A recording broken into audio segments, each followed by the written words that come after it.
Hello everyone.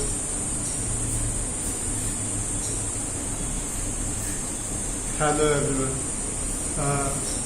हमने already direct taxation के topic start किए हैं। कई लेक्चर्स हो गए जिनमें हमने डायरेक्ट टैक्सेशन का introduction, residential status and scope of total income, उसके बाद हेड्स ऑफ इनकम्स के बारे में पढ़ा हमने। हेड्स ऑफ इनकम में इनकम फ्रॉम सैलरी हमने स्टार्ट किया। उसके ऊपर कई लेक्चर्स हुए जिसमें हमने डिटेल एक्सप्लेनेशन देखा और इस एक्सप्लेनेशन में हमने सारी चीजें परफेक्टली क्लियर की। Income from salary the first heads under the heads of income.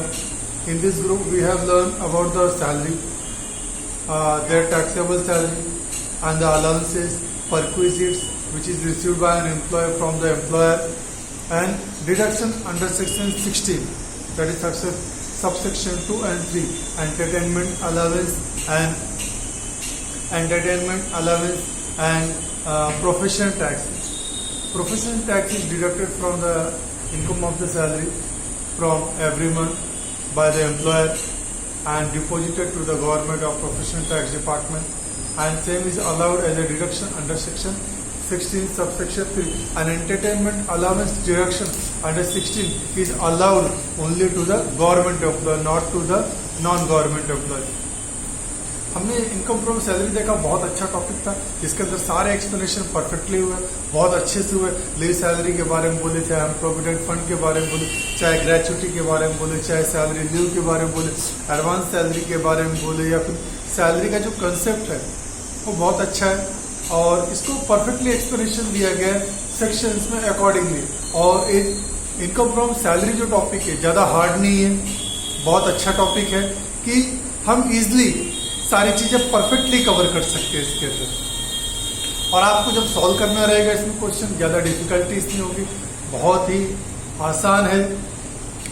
कल हमने जाते जाते बोला था कि हमारा first heads income from salary जैसे ही कंप्लीट होगा हम second heads income from house property के बारे में पढ़ेंगे। तो आज हमारा lecture income from house property के ऊपर है। ये second heads of income group है अंडर द हेड्स इनकम्स। अब डायरेक्ट टैक्स जो इनकम के हेड से दिया गया, सैलरी हो गया, अभी इनकम फ्रॉम हाउस प्रॉपर्टी। तो इनकम फ्रॉम हाउस प्रॉपर्टी क्या है? ये income from house property section 2 से लेके इनकम टैक्स एक्ट में सेक्शन 22 से लेके 26 तक इसमें एक्सप्लेनेशन और एक 27 भी है जो एक अलग तरह का ही कंसेप्ट इसमें बताया गया है। और उन चीजों का भी क्लियरेशन या फिर हम लोग बोल सकते क्लैरिफिकेशन होना बहुत ही जरूरी है। वो पूरा 22 से लेकर 26 तक और एक 27 एक्स्ट्रा दिया गया, तो टोटल हम बात कर सकते हैं सेक्शन 22 से लेकर सेक्शन 27। इसके अंदर कई सबसेक्शन है जो अलग अलग हेड्स अलग अलग एक्सप्लेनेशन प्रोवाइड करता है। उन चीजों को हम परफेक्टली कंसिडरेशन में ले सकते हैं। पहला हेड्स ऑफ इनकम जो इनकम फ्रॉम हाउस प्रॉपर्टी है, तो इसके बारे में बात करते हैं। What is house property? Income from house property से पढ़ने से पहले हम समझते हैं हाउस प्रॉपर्टी क्या है। हाउस प्रॉपर्टी मतलब हाउस मतलब घर होता है, प्रॉपर्टी मतलब जो हमारा वैल्यूएशन है, जो वैल्यू की जो हमारे पास संपदा है, धन है, जितनी जमीन है हमारे, उससे हम लोग प्रॉपर्टीज बोलते हैं। और प्रॉपर्टी कवर करता है क्या? प्रॉपर्टी मीन्स एसेट्स, वो हमारा एसेट। हाउस एसेट है कि मतलब जो एसेसी है इसके पास हाउस प्रॉपर्टी हो। और हाउस प्रॉपर्टी में दो कंसेप्ट है, एक हो सकता है कि सेल्फ ऑक्यूपाइड हो और दूसरा हो सकता है late out house property. Self occupied house property and let out house property. अभी क्या है? What is self occupied house property and what is late out house property? तो सबसे पहले हाउस प्रॉपर्टी के बारे में जानते हैं। इनकम फ्रॉम हाउस प्रॉपर्टी के हेड्स के अंडर में सबसे पहले हमें जानकारी होनी चाहिए कि हाउस प्रॉपर्टी होता है। हाउस प्रॉपर्टी मतलब होता है एक प्लॉट रहेगा and there should be 4 roofs, 4 walls and 1 roof. एक घर, एक जमीन हो, उस जमीन पे 4 दीवार हो और दीवार के ऊपर छत होनी चाहिए, तो उसे घर बोला जाएगा। That should be used for the residential purpose. ऐसा कोई घर जमीन हो, जमीन पे दीवारें हो, दीवारों के ऊपर छत हो, तो उसे घर बोलेंगे। चार वॉल्स होने चाहिए, उसके ऊपर रूफ होना चाहिए, कवर्ड होना चाहिए, उसके आदमी अंदर अकोमोडेट कर सकता है, रह सकता है, ये सुविधाएं होनी चाहिए। नहीं तो दूसरा एक कंसेप्ट है वैकेंट प्लॉट ऑफ लैंड। अब खाली जमीन पड़ी है तो क्या खाली जमीन भी हमारी हाउस प्रॉपर्टी होगी? नहीं, सॉरी, हाउस प्रॉपर्टी होगी नहीं, क्योंकि वो केवल वैकेंट प्लॉट है, एक खाली जमीन है, उस पर कोई घर नहीं। जमीन के ऊपर घर भी होना चाहिए। There should be a house on the land, so it will be called as house property. तो पहला हमारा सेक्शन हाउस प्रॉपर्टी क्या बोलता है? Basis of charge. House property में इनकम हेड्स कब कंसीडर किया जाएगा? तो इनकम हेड्स जो है अलग अलग कंसेप्ट देता है, किसमें हम सभी कंसेप्ट को क्लियरली देख सकते हैं। पहला कंसेप्ट हमारा ये बोलता है कि जमीन हो, जमीन के ऊपर घर हो, और दूसरा होता है late out. Let out house property मतलब आपने आपका प्रॉपर्टी, आपका हाउस प्रॉपर्टी आपने किसी को रेंट पे दिया है and you are receiving an income, तो आपका क्या हो गया? ये आपका इनकम हुआ फ्रॉम हाउस प्रॉपर्टी। तो कंसेप्ट ये है, इस क्वेश्चन को परफेक्टली बहुत अच्छे तरीके से देख सकते हैं। वो सेक्शन दिया है बेसिस ऑफ चार्ज के अंडर में, जो बहुत अच्छा कंसेप्ट है। दूसरी बात हम लोग बात करते हैं, इसमें सेक्शन 22 तो बेसिस ऑफ चार्ज बोलता है। सेक्शन 23 क्या बोलता है? सेक्शन 23 बताता है annual value of house property. हमें हाउस प्रॉपर्टी टॉपिक जब हम करेंगे, या सॉरी हम कर रहे हैं, इसमें सबसे पहले हाउस प्रॉपर्टी क्या है तो समझ गए। हाउस प्रॉपर्टी कोई वैकेंट प्लॉट ऑफ लैंड नहीं होना चाहिए, कोई घर जैसा होना चाहिए।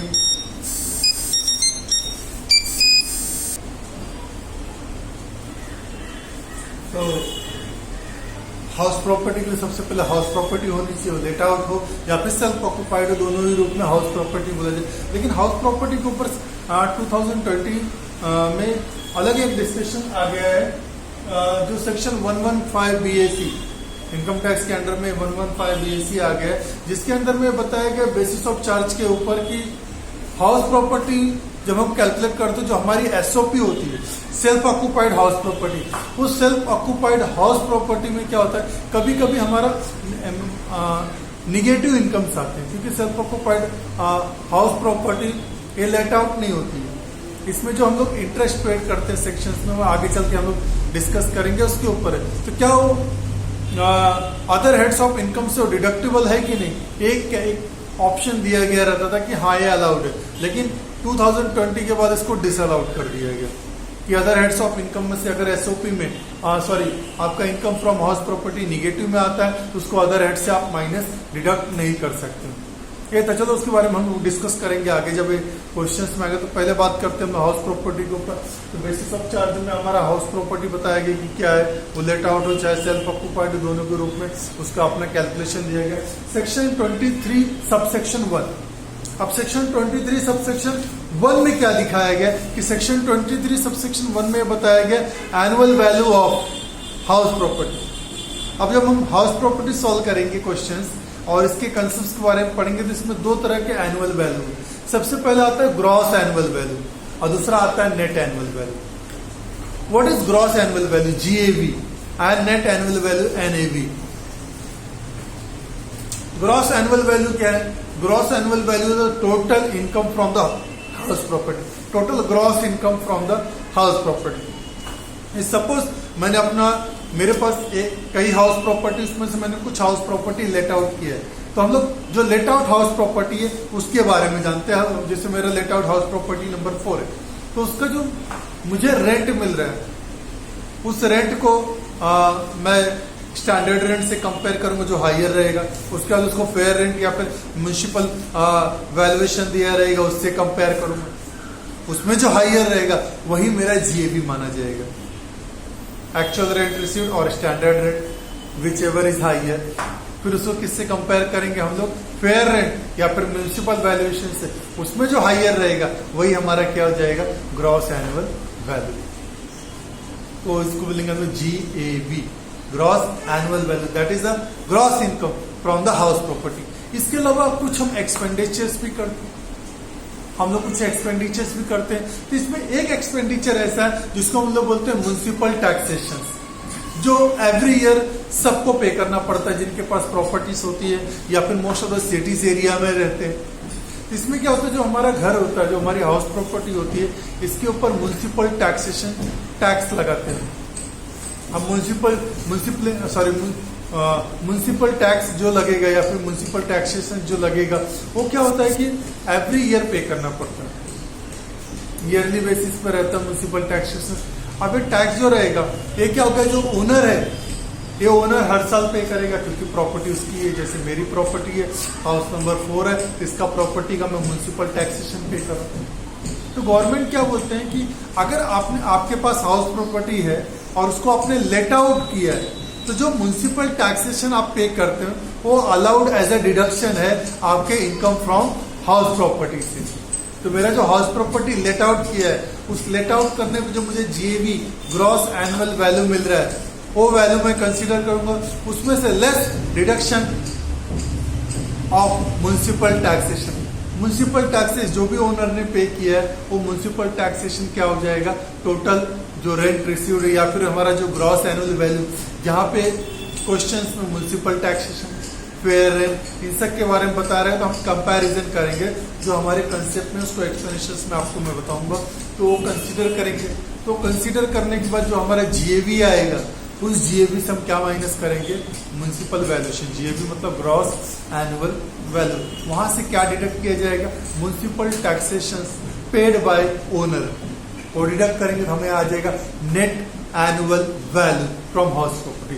जो हमारी हाउस प्रॉपर्टी, वहां से एनुअल वैल्यू हमें क्या मिला, नेट एनुअल वैल्यू, वो हमारा कैलकुलेशन। तो 3 कंसेप्ट हो गए, computation of house property, sorry income from house property. इसमें जब भी एक्सप्लेनेशन आएगा तो पहला क्या आ गया, income from house property, that is the gross annual value, जो टोटल रेंट रिसीव्ड है या फिर उसमें बहुत सारे रेंट या फिर वैल्यूएशन दिया गया, तो उससे हम कंपेयर करेंगे। कंपैरिजन करने जो भी हाईयर्स रहेंगे, उस हाईयर को हम लोग क्या बोलेंगे, ग्रॉस एनुअल वैल्यू। तो ग्रॉस एनुअल वैल्यू को हम लोग क्या करेंगे, ऐसा इनकम फ्रॉम सैलरी के हेड्स में पहला पॉइंट लिखेंगे, less deduction of municipal taxation paid by owner, तो हमें आ जाएगा नेट एनुअल वैल्यू, जो हाउस प्रॉपर्टी से मिल रहेगा। उसके बाद उसके अंदर डिडक्शंस रहेंगे अंडर सेक्शन 24, तो वो छोड़ दीजिए, वो तो हो गया पहली चीज कि हमारा एनुअल वैल्यू क्या रहेगा। एनुअल वैल्यू हमारा क्या है, net annual value of house property, पहला ग्रॉस एनुअल वैल्यू, दूसरा net annual value. Gross annual value और नेट एनुअल वैल्यू के बीच में क्या डिफरेंस है कि ग्रॉस एनुअल वैल्यू से म्युनिसिपल टैक्सेशन जो ओनर पे करता है वो डिडक्ट किया। अब यहाँ पे मैं बार बार वर्ड रिपीट कर रहा हूँ कि owner, municipal taxation paid by owner. कभी कभी ऐसा होता है कुछ late out house property case में कि जो म्युनिसिपल टैक्सेशन है वो ओनर की जगह पे टेनेंट, जो रूम रेंट पे लिया है, जिसने जो भाड़े पे रह रहा है, रेंट पे कर रहा है, कभी कभी वो पे करता है। अगर म्युनिसिपल टैक्सेशन टेनेंट पे कर रहा है तो ग्रॉस एनुअल वैल्यू ही नेट एनुअल वैल्यू माना जाएगा। इसका मतलब deduction of municipal taxation from the gross annual value is disallowed, वो अलाउड नहीं रहेगा। वो municipal taxation gross annual value से कब डिडक्शन अलाउड रहेगा, जब ओनर क्या करेगा, खुद पे करेगा from his own pocket, not from the tenant pocket.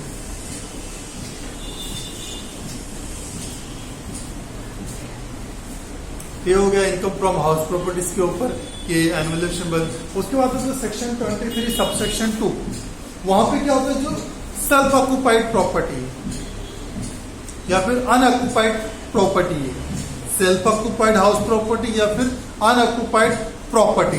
तो सेल्फ ऑक्युपाइड प्रॉपर्टी क्या होता है, जब जो ओनर ऑफ हाउस प्रॉपर्टी है वो खुद के रहने के लिए, सेल्फ और for the family, using his own house property for the residential purpose, then it is called as the self occupied house property, या फिर we can say the SOP, self occupied property.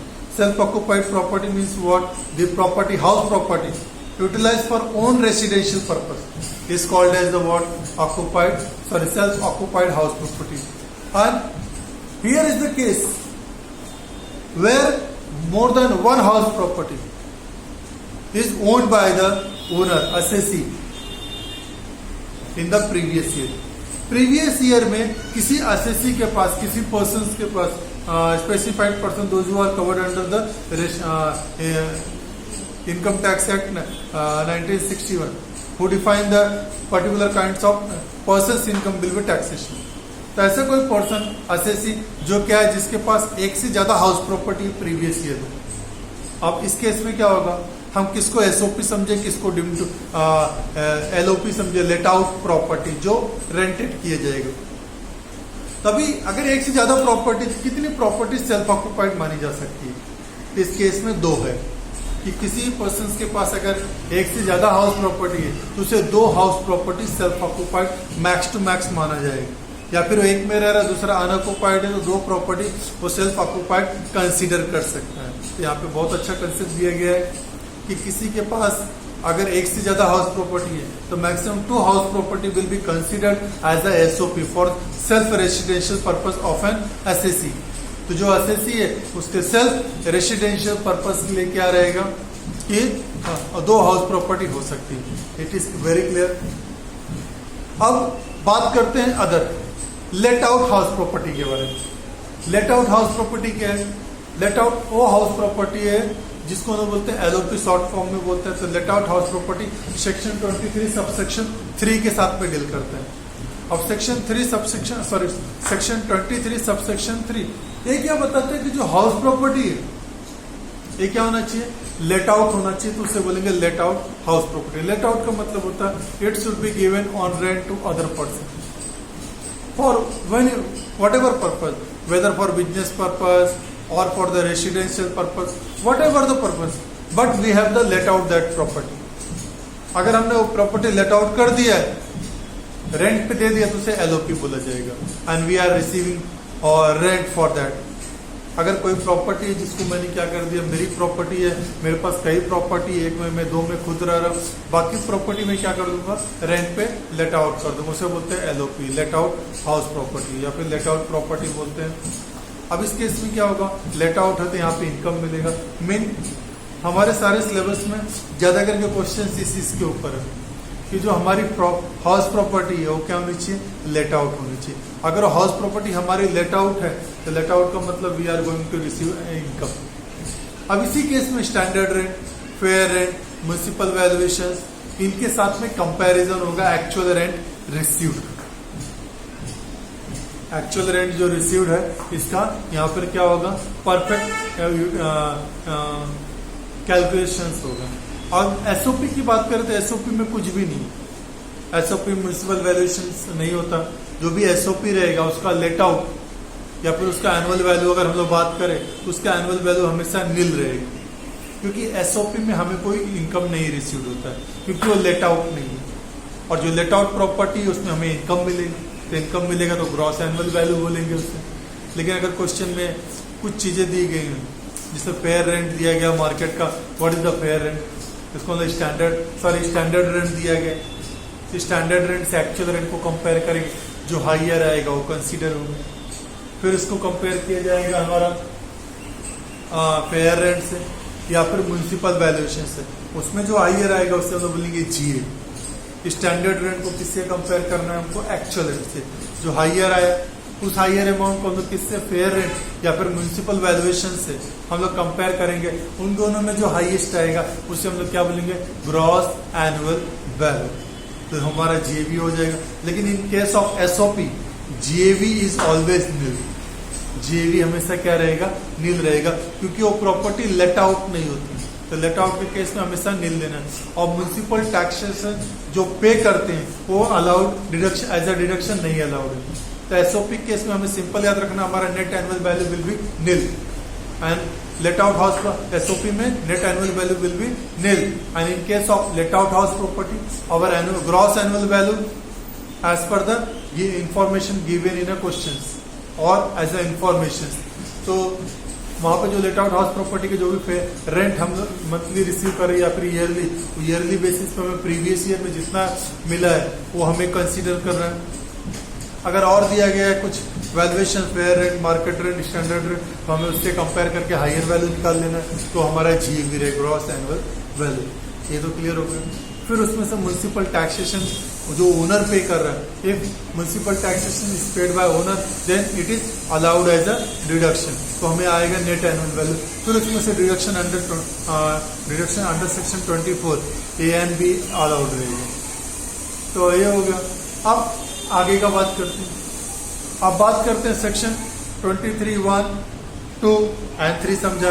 1 annual value, annual value of house property ये देख लिया। तो gross annual value हो सकता है और नेट एनुअल वैल्यू।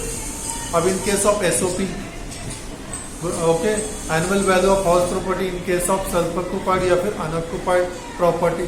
तो उस केस में हमारे पास क्या होगा? उस केस में हमारे पास होगा कि हमारे पास जो वैल्यूएशन है, जो डिडक्शन है वो कितना है? 24 तक है। सॉरी, वो नील है। एसओपी के केस में हमारा net annual value will be nil. और जो deduction under municipal taxation, sorry, deduction of municipal taxation paid by owner is nil. Deduction allowed ही नहीं, क्योंकि यहाँ पे नेट एनुअल वैल्यू एसओपी के केस में नील माना जाता है। उसमें से केवल deduction under section 16 subsection B, बस इसमें अलाउड है interest paid on the house property, interest on loan, okay, of house property. House property के लिए जो लोन दिया गया उसके लिए हम लोग डिटेल में डिडक्शन अंडर सेक्शन 24 में देखेंगे।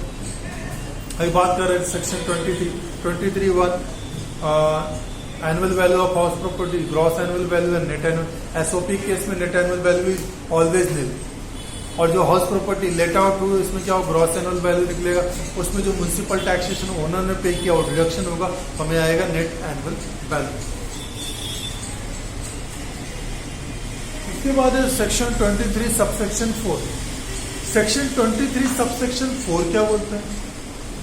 House income from house property में सेक्शन 23 सबसेक्शन 4 ए एक्सप्लेनेशन देता है about the deemed to be let out house property. अभी deemed to be let out house property क्या? हमने हाउस प्रॉपर्टी समझा, और house property either self occupied और let out हो सकता है। Max to max 2 house property let out हो सकता है। इसका नेट एनुअल वैल्यू हमेशा नील रहेगा, और हाउस प्रॉपर्टी हमारा लेट आउट हो सकता है। एसओपी के केस में एनुअल वैल्यू नील रहेगा, नेट एनुअल वैल्यू। और लेट आउट हाउस प्रॉपर्टी रहेगा तो लेट आउट हाउस प्रॉपर्टी हमारा ग्रॉस एनुअल वैल्यू आएगा, जो रेंट रिसीव्ड होगा। लेस क्या होगा उसके अंदर से? Municipal taxation paid by owner, हमें नेट एनुअल वैल्यू आएगा। ये तो 2 चीज हो। तीसरा, deem to be let out क्या है? Deem to be let out का मतलब होता है जहां पे ओनर इसके पास 2 या 2 से ज्यादा हाउस प्रॉपर्टी, क्योंकि 2 हाउस प्रॉपर्टी इसके सेल्फ ऑक्युपाइड माना गया, 2 से ज्यादा हाउस प्रॉपर्टी हो, सॉरी, जहां पे ओनर के पास 2 से ज्यादा हाउस प्रॉपर्टी है प्रीवियस ईयर में, उसमें क्या होगा? जैसे किसी पर्सन के पास 5 हाउस प्रॉपर्टीज है, 5 हाउस प्रॉपर्टीज है, और उसमें 2 हाउस प्रॉपर्टी सेल्फ ऑक्युपाइड रखे, 3 वैकेंट पड़ा है, या फिर वो बोल रहा है मैं 5 में रहता हूँ, तो ऐसा नहीं कंसीडर किया जाएगा। अगर किसी के पास 2 से ज्यादा हाउस प्रॉपर्टी है तो उसको कंसीडर किया जाएगा as a what? 3 property will be deemed to be let out. Let out किया नहीं है, लेकिन ऐसा माना जाएगा कि वो लेट आउट है हाउस प्रॉपर्टी। अब एक केस कैसा? एक केस सिंपल है कि अगर आपके पास 2 से ज्यादा हाउस प्रॉपर्टी, तो 2 as per the section 23 subsection 2, इसने क्या बोला? किसी के पास ज्यादा से ज्यादा 2 हाउस प्रॉपर्टी हो सकती है सेल्फ ऑक्युपाइड पर्पस के लिए। अगर 2 से ज्यादा है और उसने लेट आउट नहीं किया तो ऐसा माना जाएगा it is deemed to be let out. तो उसके लिए क्या? स्टैंडर्ड रेंट, फेयर रेंट या फिर म्युनिसिपल वैल्यूएशन जो है, इसमें से जो हायर रहेगा उसको हम लोग एज ए कंसिडर करेंगे ग्रॉस एनुअल वैल्यू। भले आपने लेट आउट नहीं किया, but it will be considered as a let out house property. उसे लेट आउट हाउस प्रॉपर्टी के नाम से जाना जाएगा। Clear everyone? ये बहुत अच्छे से सिंपल दिया गया है कि सेल्फ ऑक्युपाइड 2 हाउस प्रॉपर्टी, जो आपने लेट आउट किया उसे लेट आउट हाउस प्रॉपर्टी बोलेंगे, जो रेंट पे दिया आपने। और तीसरा, deemed to be let out, जहाँ पे 2 से ज्यादा प्रॉपर्टी है, 2 से ज्यादा house property owned by the owner या फिर एसएससी और persons in a previous year, okay, then 2 house property will be considered as a SOP, and the more than about 2 house property will be considered as a deemed to be let out. अभी 5 house property है, इस 5 house property में से हम लोग किसको SOP समझे और किसको नहीं? 2 हाउस प्रॉपर्टी कौन सा एसओपी समझे?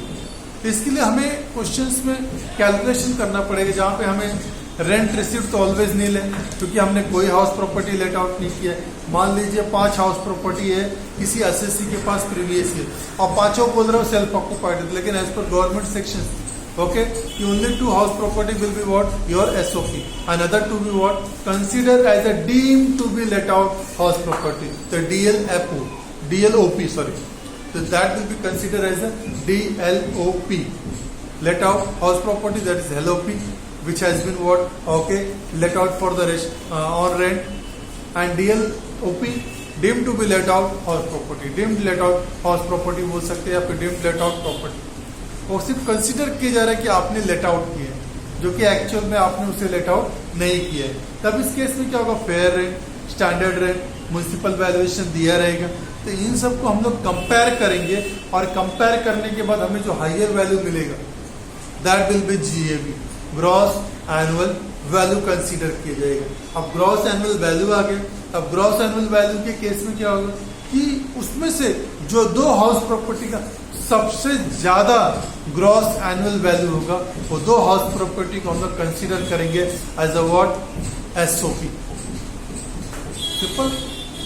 क्या अगर 5 से ज्यादा 2 से ज्यादा हाउस प्रॉपर्टी, तो सभी हाउस प्रॉपर्टी का fair value, fair rent, standard rent, municipal valuation दिया रहेगा, हम सभी को कंपेयर करेंगे। उसमें से जो हाईएस्ट वैल्यू आएगा, higher value, higher of the following, उस हायर वैल्यू को हम लोग क्या बोलेंगे, ग्रॉस एनुअल वैल्यू। और 2 हाउस प्रॉपर्टी जिसका सबसे ज्यादा ग्रॉस एनुअल वैल्यू होगा, वो 2 हाउस प्रॉपर्टी को हम लोग क्या कंसीडर करेंगे as a deemed to be let out house property.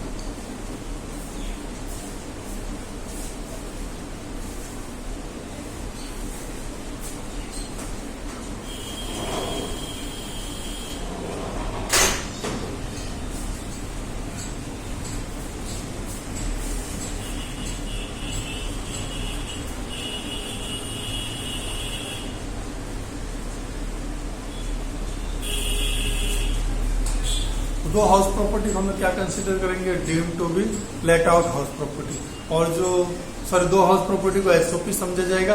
बाकी बची जो 3 हाउस प्रॉपर्टीज रहेंगी, उनका जो ग्रॉस एनुअल वैल्यू आएगा, उसी वैल्यूएशन के ऊपर उनके कैलकुलेशन किए जाएंगे। 2 SOP के केस में हमारा net annual value will B 0। बाकी 3 है जो उसका जो म्युनिसिपल टैक्सेशन अगर ओनर ने पे किया, तीनों से डिडक्ट करेंगे, फिर उनका नेट एनुअल वैल्यू आएगा, फिर आगे से वहां पे डिडक्शन होगा। उसके सेक्शन 23 सबसेक्शन 5 वहां पे ऐसा है कि house property kept as a stock in trade. अगर जो सेक्शन 23 सबसेक्शन 5 क्या बोलता है कि हमने national income from house property kept as a stock in trade, जहां पे हमने क्या रखा है, हाउस प्रॉपर्टी को स्टॉक इन ट्रेड के रूप में रखा हो, लेकिन वो हमारे सिलेबस में नहीं है। बात करते हैं सेक्शन 24। अब इस सेक्शन 24 के ये सेक्शन 24 है deduction from the income from house property. जो इनकम फ्रॉम हाउस प्रॉपर्टी हम लोग को आ रहा है, हमारे पास 2 तरह के इनकम आएंगे हाउस प्रॉपर्टी से। पहला इनकम आएगा हमारे पास हाउस प्रॉपर्टी से कि हमारा हाउस प्रॉपर्टी क्या रहेगा, लेट आउट हाउस प्रॉपर्टी रहेगा, या फिर SOP self occupied house property रहेगी। अगर हमारी हाउस प्रॉपर्टी लेट आउट हुई तो उसे हम लोग LOP बोलेंगे। अगर हम सेल्फ रेसिडेंशियल पर्पज के लिए यूटिलाइज करें तो उसे हम क्या बोलेंगे, SOP सेल्फ ऑक्युपाइड प्रॉपर्टी। तो SOP के केस में क्या हो जाएगा कि self occupied property and let out property. तो self occupied property is clear here, and let out property will be also clear. Deemed to be let out भी हमने समझ लिया, वो भी चीजें परफेक्टली क्लियर है। हम बात करते हैं डिडक्शन अंडर सेक्शन 24। SOP के केस में हमें net annual value will be nil, और जो हमारा LOP है या फिर DLOP है, लेट आउट प्रॉपर्टी या फिर deemed to be let out property, उस केस में net annual value will not be 0। तो जो हमारा जो ग्रॉस एनुअल वैल्यू है GAV, ग्रॉस एनुअल वैल्यू से हम लोग क्या माइनस करेंगे, municipal taxation paid by owner for the let out property will be allowed as a deduction from the GAV। तो ग्रॉस एनुअल वैल्यू से क्या होगा, वो माइनस हो जाएगा, तो हमें क्या मिलेगा, नेट एनुअल वैल्यू जो फिगर्स में मिलेगी। उसके अंडर से या फिर एसओपी है, इन दोनों के अंदर से क्या होगा, deduction under section 24A and deduction under section 24B। अब डिडक्शन अंडर सेक्शन 24A क्या बोलता है? डिडक्शन अंडर सेक्शन 24A बोलता है कि हमारी जो हाउस प्रॉपर्टी है वहां से जो इनकम मिला नेट एनुअल वैल्यू, इसमें से 30% स्टैंडर्ड डिडक्शन, मतलब जो भी नेट एनुअल वैल्यू आया उसमें से 30% गवर्नमेंट ने स्टैंडर्ड डिडक्शन दिया।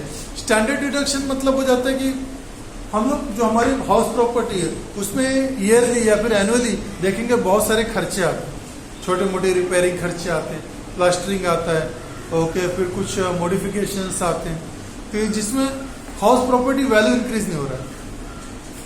Just it is the house property should be maintain for a good conditions and well look, so there will be what continuation in the expenditures every month, okay. So all expenditure cannot be make as a list for the deduction to the income tax department. So income tax for the small, all the expenditure related to the house, they have given the standard deduction up to 30%. So whatever the your income from house property, net annual value, you are allowed 30% as a standard deduction under section 24 subsection A. It is very clear. So there will be a profit or the deduction or exemptions from the what net annual value. So 30% will be your standard deduction. After that, under section 24, there is a two another sections. One section is section one section is section 24B. It deals with the interest paid on the what loan of house property. If house property is taken or if the loan is taken for the house property, purchase of house property or construction of house property, then interest paid on that particular loan will be treated as a what income deduction under section 24B. Very clear? What if interest is paid for the house property, on the loan of house property, then it will be allowed as a deduction under section 24B. So here the interest is paid for two property. One is for SOP and another for LOP. What is case of LOP? Let out property or deemed to be let out property. If I have taken the loan, so whatever the interest paid yearly, that will be allowed as a deduction under section 24 subsection B. But up to what limit? The deduction is allowed under section 24B. Under section 24 subsection B. Here, in case of LOP या DLOP, let out property या फिर deemed to be let out property. In both cases, whatever the interest paid, the full interest amount is allowed as a deduction from the net annual value. Net annual value, there will be two deductions, 30% standard deduction under section 24 subsection A, and in case of interest paid on loan, that is a deduction under section 24 subsection B. Whatever the interest paid in a year, there is no limitation to the interest paid on the LOP or DLOP. That will be allowed as a deduction, the full amount paid in a previous year. In case of SOP, interest paid on a loan of house property. Loan must be for the house property purpose, not for other purpose. So here will be allowed as a deduction. If loan before 1999, 1st April 1999, just a minute.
interest paid on loan for the SOP where the net annual value of property is nil.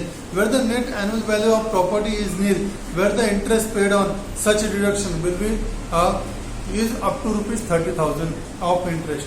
If interest paid rupees more than 30,000 is not allowed as a deduction, only up to the 30,000 is allowed as a interest on loan for house property. A deduction under section 24B where the net annual value of house property is nil. तो जहाँ पे हम लोग LOP के बारे में बात किया, DLOP के बारे में, जहाँ पे इंटरेस्ट अगर हाउस प्रॉपर्टी के वैल्यूएशंस पे पे कर रहे तो हमें अलाउड एज अ डिडक्शन है, वो क्या हो जाएगा, अलाउड है. हम लोग जितना भी इंटरेस्ट पे करें वो सब पूरा का पूरा अलाउड है.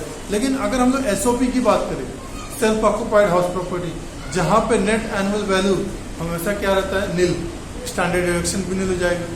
तो उस केस में जो इंटरेस्ट पेड ऑन SOP है वो कंसीडर किया जाएगा वो कंसीडर किया जाएगा 30,000. तो interest paid on loan not more than 30,000 is allowed as a deduction in the previous year.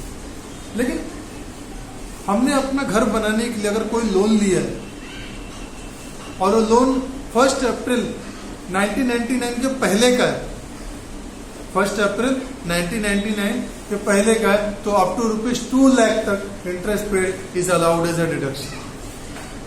बहुत सिंपल है. पहले 1.5 लाख तक का लिमिट था, बाद में 2 लाख तक कर दिया गया. बहुत सिंपल है, बहुत अच्छा है. अब लोन के बारे में बात करते हैं. लोन हम अपने हाउस प्रॉपर्टी के लिए ले रहे, तो हाउस प्रॉपर्टी के लिए कंस्ट्रक्शन, रिपेयर, रिनोवेशंस या फिर उसका एक्सटेंशन के लिए हो सकता है, या फिर परचेज ऑफ हाउस के लिए हो सकता है. It loan taken for house property and used for business purpose, used for personal purpose, used for marriage purpose, used for education purpose, then interest paid on such loan will not be allowed as a deduction under section 24 subsection B. ये बहुत अच्छा question था, बहुत अच्छा. अभी हम लोग बात करेंगे सेक्शन 25, 26 एंड 27 के बारे में, 1-2 मिनट के ब्रेक के बारे में.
तो हमने इनकम फ्रॉम हाउस प्रॉपर्टी में कुछ चीजें देखा। पहले देखे हमने सेक्शन 22 जो इनकम फ्रॉम हाउस प्रॉपर्टी के बारे में डील करता है, बेसिस ऑफ चार्ज के बारे में कि व्हाट इज हाउस प्रॉपर्टी। सबसे पहले उसके बारे में जानना जरूरी है। जो हम लोगों ने इंट्रोडक्शन में देखा है, घर होना चाहिए जिसे हम घर बोल सकते हैं। Vacant plot of land can not be considered as a house. Vacant जमीन है, प्लॉट है, ग्राउंड है, उसे हम हाउस प्रॉपर्टी नहीं बोल सकते। हाउस प्रॉपर्टी के 4 रूम, 4 दीवारें, रूम ये होना जरूरी है, उसे हम हाउस बोलेंगे। और वो हाउस क्या होना चाहिए, लेट आउट होना चाहिए या फिर सेल्फ ऑक्यूपाइड पर्पस के लिए। और मेन चीज है वो हाउस का जो असेसी है, जो पर्सन है, वो ओनर होना चाहिए प्रीवियस ईयर। अगर वो प्रीवियस ईयर में ओनर नहीं है तो that property can not be considered as a house property of a particular person, assessee. उसके बाद हमने सेक्शन 23 के बारे में देखा। सेक्शन 23 सबसेक्शन 1 ये क्या बोलता है, annual value of house property. तो annual value of house property will be the net realization from the word house property, sorry gross realization from the house property. उसे हम जीएवी या फिर एनएवी के रूप में जानते हैं, ग्रॉस एनुअल वैल्यू या फिर net annual value. Section 23 subsection 2 let out house property का एनुअल वैल्यू। तो annual value of house property in case of self occupied और फिर unoccupied property will be nil, always nil, the net annual value. And for the let out, whatever the rent received as compared to the standard rent or valuation after fair rent, and whatever the higher, that will be considered as GAV. Then GAV, then there is a deduction of municipal taxation paid by owner, only owner. If tenant is paid, disallowed. Or the paid by owner, but it is recovered from the tenant, then also disallowed. That should be mainly from his own pocket, and that is the consideration as the expenditure of a owner. Then it is allowed in the deduction. Okay, paid by tenant or reimbursed by owner from the tenant will not be allowed in the deduction of municipal taxation from the gross annual value of let out या फिर DL deemed to be let out property. Section 23 subsection 4 deemed to be, उसके बाद national income from house property. Okay, kept as a stock in trade. Okay, वो वाला case हो गया। उसके बाद सेक्शन 24 के बारे में हमने डील किया। सेक्शन 24 क्या, deduction for the income from house property. जो हाउस प्रॉपर्टी है उसमें से एज अ डिडक्शन अलाउड किए गए। एज अ डिडक्शन होने के बाद क्या हो जाएगा, इनकम फ्रॉम हाउस प्रॉपर्टी जो हमारा है उसमें से डिडक्शन अलाउड हो जाएगा। तो डिडक्शन हम लोग माइनस कर देंगे। तो डिडक्शन कितने दिए गए, total 2 deductions are allowed here. First one is deduction under section 24A and another is reduction under section 24B. Reduction under section 24A, it deals with standard deduction, okay, of 30% from the net annual value in case of the DLOP and LOP.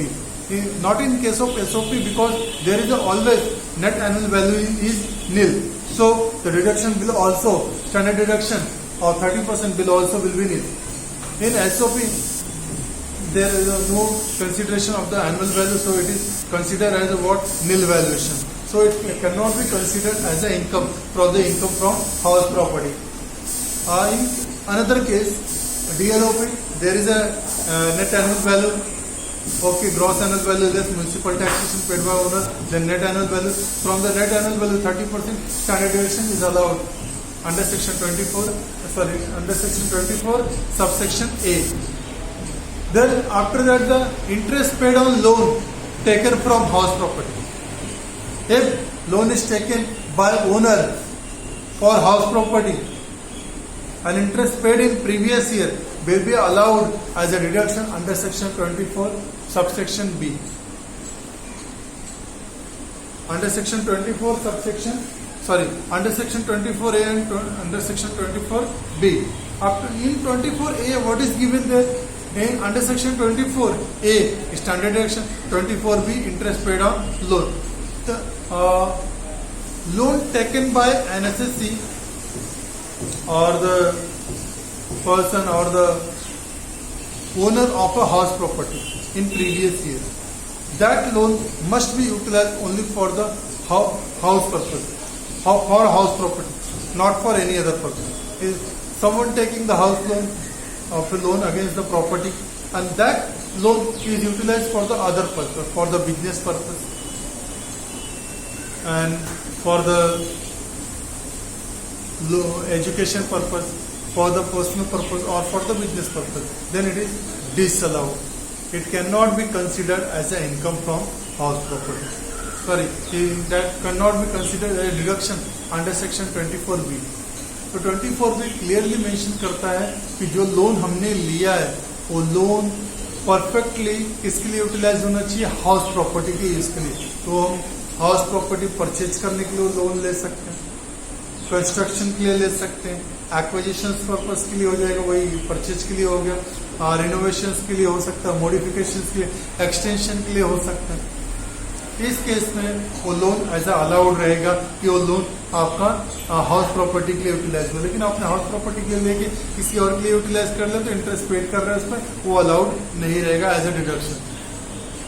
अब ये amount कितने तक allowed है? जो house property के लिए लिया है, जो हाउस प्रॉपर्टी लेट आउट किया मैंने या फिर deem to be let out property है, उस प्रॉपर्टी पे लोन पे जितना इंटरेस्ट हम लोग पे करेंगे पूरा का पूरा allowed as a deduction. In case of the SOP up to 30,000. अगर लोन 1 अप्रैल 1999 के बिफोर का है तो अप टू 2 लाख रुपीज तक उसमें डिडक्शन अलाउड है. ये तो चलो ठीक हो गया कि हम लोग प्रीवियस ईयर में पे कर रहे हैं. लेकिन जब हम लोन लेते for the construction of the house property, house को बनाने के लिए ले रहे हैं और मान लो हाउस बनने में लंबा समय जा रहा है, कुछ साल ले रहा है. अब इस केस में हमने क्या कर दिया, लोन तो ले लिया. जैसे फॉर एग्जांपल मैंने लोन ले लिया 1 अप्रैल 2015 को और हमारा प्रीवियस ईयर क्या 2022 एंड 2023. और जो हमारा घर बन के तैयार हुआ वो बन के तैयार हुआ 1 अप्रैल 2020 को. लोन कभी लिया हमने 1 अप्रैल 2015 को, कंप्लीट कभी हुआ 1 अप्रैल 2020 को. तो टोटल कितने साल लग गए? 5 साल लग गए. 5 साल बाद मुझे घर मिला for the residential purpose. Sorry 31 मार्च 2020 लेते, एक दिन आगे लेने हम लोग वो उस ईयर में चला जाएगा. तब बात करते हैं कि हमने 5 इयर्स तक इंटरेस्ट पे किया केवल. और जो हमारा जो घर है, जो हाउस प्रॉपर्टी है, वो बन के रेडी कभी हुआ 2020. अब जो 5 साल तक मैंने जो इंटरेस्ट पेड किया है, 5 साल के पहले तो घर था ही नहीं. मैंने आपको डेफिनेशन बताया कि घर किसे बोलेगा, हाउस प्रॉपर्टी कि वो घर होना चाहिए. वैकेंट प्लॉट, खाली जमीन को हम लोग घर नहीं बोल सकते, किसी ग्राउंड को नहीं बोल सकते, घर होना चाहिए. तो घर कब मिला, घर कब बना 2020. वो मुझे उसका ओनरशिप मिल गया या फिर उसकी चाबी मिल गई मुझे, I have receive the key of the home. तो then that will be considered as a house.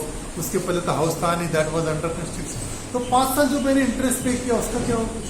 जैसे मान लो मैंने वो इंटरेस्ट पे किया, टोटल 4 लाख रुपीज पे किया interest, only interest for the what period of 5 years. अब 31 मार्च 2020 वो घर कंप्लीट हो गया. तो 1 अप्रैल 2020 एंड 21 1 साल हो गया. इस साल में तो हाउस मिल चुका था, उसे एसओपी या फिर डीएलओपी बोल सकते हैं, एलओपी बोल सकते हैं. उस केस में क्या होगा, जो मैंने इंटरेस्ट पे किया है वो क्या होगा, as a allowed as a deduction होगा. जैसे फॉर एग्जांपल उस ईयर मैंने 60,000 पे किया, सॉरी 60,000 पे, तो 60,000 मेरा इंटरेस्ट हो गया, वो तो डिडक्शन अंडर सेक्शन 24B में अलाउड हो गया. लेकिन उसके पहले जो मैंने दिया 5 साल, कितना दिया 4 लाख, उसका क्या होता? तो हमारे इनकम फ्रॉम हाउस प्रॉपर्टी में अंडर सेक्शन 24B में भी एक क्लियरली मेंशन किया गया है कि जो इंटरेस्ट घर बनने के पहले हमने पे कर दिया लोन के ऊपर, उसे हम लोग बोलते हैं pre construction period interest on loan of house property. जो हाउस प्रॉपर्टी के लिए लोन लिया गया, वो लोन के ऊपर जो इंटरेस्ट प्री कंस्ट्रक्शन पीरियड में पे किया वो टोटल ले लियो और उसका 1/5 will be allowed as a deduction every year for the coming up to 5 years. आने वाले 5 साल में क्या होगा, as allowed as a deduction. तो पीरियड कब खत्म हुआ कंस्ट्रक्शन का, 31 मार्च 2020. तो 20 के तो उसका डिडक्शन अलाउड नहीं. ये 2021 से पहला डिडक्शन होगा. तो 2021 पहला डिडक्शन, 21, 22, 23 हमारा प्रीवियस ईयर है, तीसरा साल है. तो हमने उसके पहले कितना लोन पे किया था, टोटल 4 लाख इंटरेस्ट पे किया loan pay, only interest not the principal including. Principal जो रहेगा वो डिडक्शन अंडर सेक्शन 80C में मिलता है। Loan paid for the loan paid, okay, loan taken for the house property यानी principal amount paid on that. जो principal amount हम pay करेंगे वो प्रिंसिपल अमाउंट का एज ए रिडक्शन अलाउड है।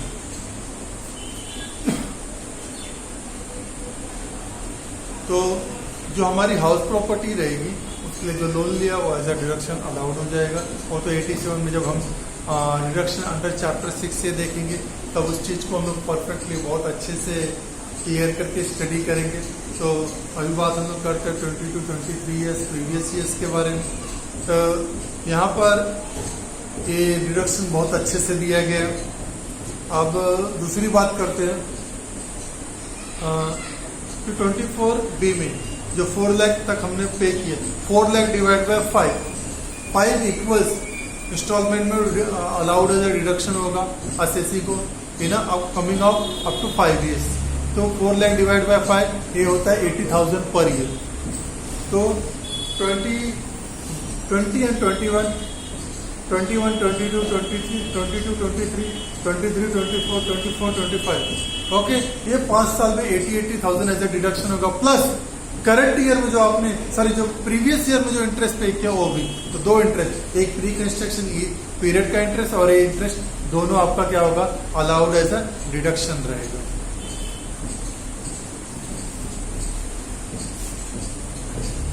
अब बात करते हैं सेक्शन 25 का, इन एडमिसिबल एक्सपेंसेस या फिर इन एडमिसिबल एक्सपेंस डिडक्शन। ऐसा कौन से डिडक्शन जो डिसअलाउड रहेगा?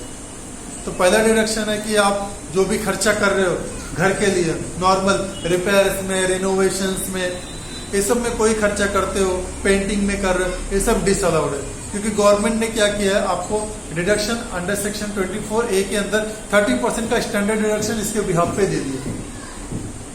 तो पहली चीज ये हो गई। दूसरी चीज की बात करते हैं, loan taken for business property but used for the other purpose, for business purpose, personal purpose, marriage purpose, education purpose or any other purpose, then the interest paid on such loan will not be allowed as a deduction under section 24B. ये हो गया। Then municipal taxation paid by tenant will not be allowed as a deduction. Municipal taxation paid by owner and reimbursed from the tenant, then it is also not allowed as a deduction. ये चीजें होगी। इसके अलावा other कोई expenses जो as a disallowed रहेंगे, जो business house property से रिलेटेड नहीं रहेंगे। उसके बाद section 25A which deals with the unrealized rent. Unrealized rent means what? The rent which is not received. It was due, it was for the period, but it was not it was not realized from the tenant or for the person to whom I have given the room on rent. The property is let out, the rent is not received in previous year. Then what is the working? What is the taxability? What is the taxable condition for such unrealized rent? If suppose in previous year my house property is let out for the whole 12 months, but in that case rent received only for the 8 months. And the 4-month rent is not received. That is the unrealized rent. Then what to do? Then there will be consideration of only 8 months. And the SSC have to be proved that they have not received the rent of 4 months. Only the words or writing or the complaining that the rent is not received, it is not be considered as a favorable. The fair should be what? There will be actual admission of that the rent is not realized. वो clearly होना चाहिए।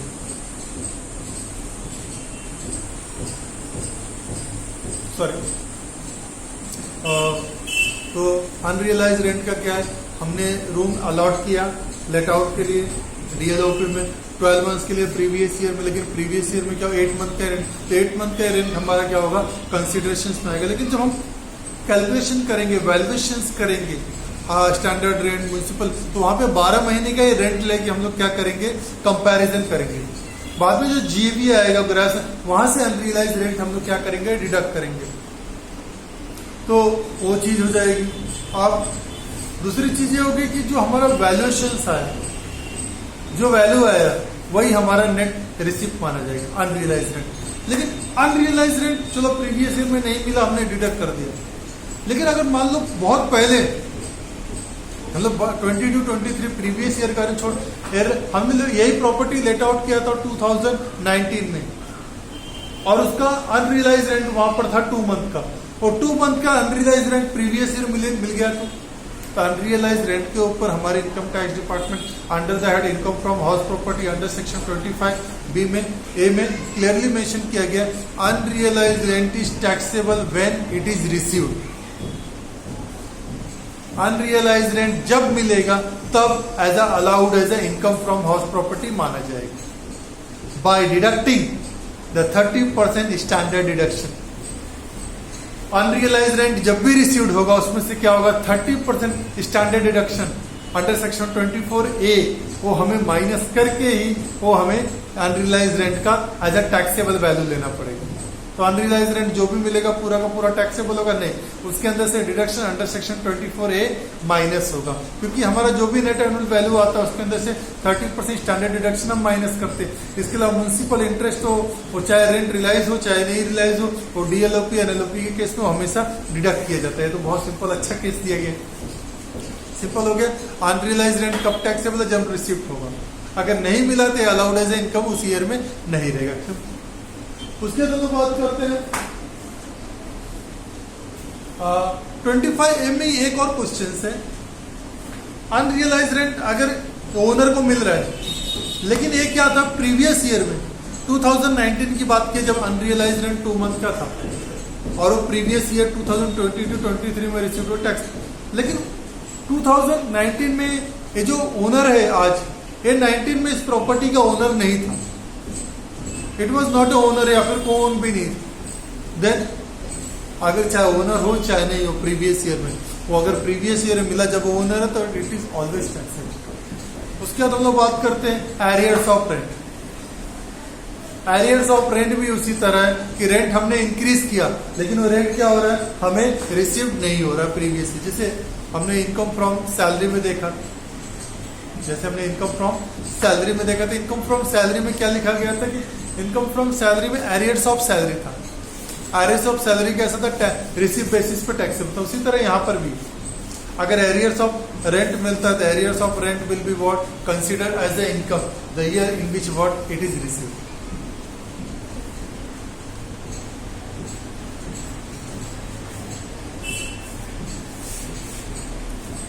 So then arrears of rent will be what considered as a income the year in which received less 30% standard deduction. Arrears of rent, rent हमने increase कर दिया, लेकिन वो rent क्या हो रहा है, रियलाइज नहीं हो रहा है। अगर arrears of rent हमें मिल गया 30% स्टैंडर्ड डिडक्शन इसमें से माइनस किया जाएगा, then consider this is what income के year in which it is received. arrears of rent, what is arrears? Suppose I have the let out how property in the previous year 2022-23 in the month of April, or the previously I have let out it, and that time the rent was 10,000. But in the previous year, from the 1st January 2023, I have increased the rent from 10,000 to 12,000. So from the April 2022 to 31st March 31st December 2022, the rent is 10,000 for the 9 months. The total received 90,000. From the January, it should be what 12,000 because I have increased the rent. But the tenant is paying only 10,000. Then the arrears of 2,000 is not received. Then it will be not taxable in the previous year. तो previous year में क्या होगा, ये taxable नहीं होगा. Very simple. अब बात करते हैं दूसरा कंसेप्ट। दूसरे कंसेप्ट के बारे में कि 2018-19 में जब मैं ओनर ही नहीं था हाउस प्रॉपर्टी का, उस समय क्या हो गया कि हाउस की प्रॉपर्टी का रेंट बढ़ा दिया गया था। कितना बढ़ा दिया गया था? 12,000 से 15,000, 3,000 बढ़ा दिया for the whole year. But 12,000 ही मिल रहा, 3,000 नहीं मिल रहा था। वो 3,000 इंटू 12 में 36,000 प्रीवियस ईयर में मिला जब मैं ओनर बन गया उस प्रॉपर्टी की। Then it is taxable by deducting standard deduction of 30% under section 24A। तो बड़ा सिंपल क्वेश्चन था।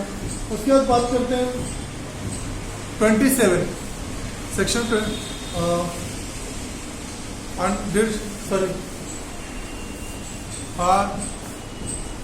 सेक्शन 26 के बारे में। 26 सेक्शन क्या बोलता है? Co owned. Co owned means what? Where the property is owned by more than one person. There are multiple owners, it is joint property. Then the property will be divided as per the what? Okay, equally if there is no consideration, otherwise there will be what? Percentage is given. Then the percentage wise will be what? Utilized as a what? House property. Some the property is partly let out and partly self-occupied. Then on the consideration of the partly, the percentage of property is let out on the basis of that the rent or gross annual value, net annual value will be considered, and the interest paid for the property and other expenditure will be considered accordingly. That the portion is let out. Under section 27, under section 27 deemed ownership के बारे में बात करते हैं कि आप owner है कि नहीं, लेकिन as a income tax department अगर कंसिडर करता है कि आप इसके ओनर हो, then that will be consider as a deemed ownership. तो हमारा जो इनकम फ्रॉम हाउस प्रॉपर्टी वो सेक्शन 22 से लेकर 27 तक डील करता है मेजरली इस टॉपिक में।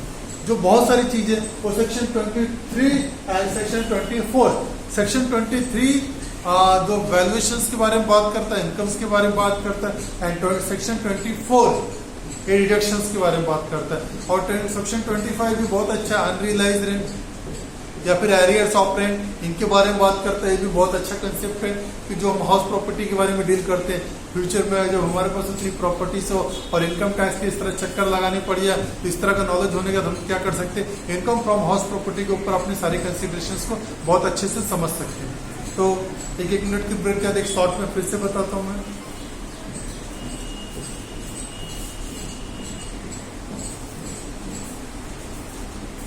अपना हमारा income from house property, income from house property हमारा वेरी क्लियर है। Section 22 basis of charge, section 23 हमारा value of house property, gross annual value, net annual value, उसके डिडक्शन के बारे में देखा। म्युनिसिपल टैक्सेशन, तो प्रॉपर्टी लेट आउट है कि डीम्ड लेट आउट है उसके बारे में भी अच्छे से देखा। फिर उसके अंदर deduction under section 24 and 24B। तो ऐसे सेक्शन 25 देखा, unrealise rent, section 25A arrears of rent, co owned company. तो इनकम फ्रॉम हाउस प्रॉपर्टी का इंट्रोडक्शन लेक्चर बहुत अच्छा रहा, सारी चीजें क्लियर कर दिए। कुछ छोटी मोटी चीजें हो सकती हैं या कुछ केसेस होते हैं जो हम क्वेश्चन सॉल्व करेंगे। नेक्स्ट लेक्चर में हम मिलेंगे इनकम फ्रॉम हाउस प्रॉपर्टी, जहाँ पे हम देखेंगे कि मैक्सिमम क्वेश्चन सॉल्व करना है और उस क्वेश्चन में एक्सप्लेनेशन दिया जाएगा और उस एक्सप्लेनेशन के बेसिस पे हम income from house property calculate करेंगे। So goodbye everyone, good day.